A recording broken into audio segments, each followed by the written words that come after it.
මොකද මේ සිද්ධ වෙන්නේ? මේ මනම තොරණේ දෙපස තියෙන මනරම් වීණා දෙකේ තත්ත්වය දෙනවා.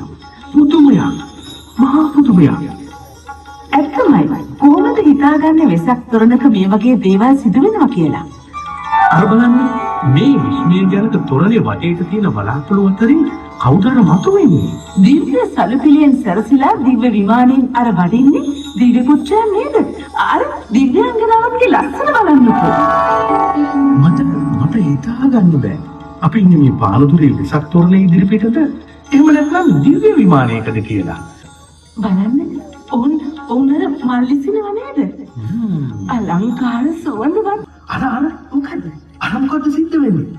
අනේ බලන්නකෝ අර ශ්‍රී ලංකා ඉතිහාසයේ අතිශයින් ප්‍රථම වරට යන්ත්‍රානුසාරයෙන් කැරකෙන පරිවාර කූඩු 16 බැගින් කූඩු 32ක් මත ඉදි වූ සුවිසල් වෙසක් තොරණ.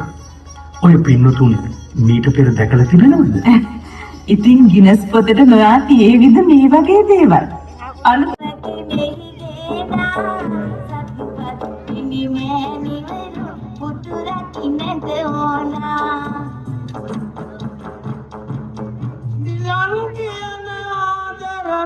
මුණුබුරු මෙහි එනවා මියගිය තම ආච්චි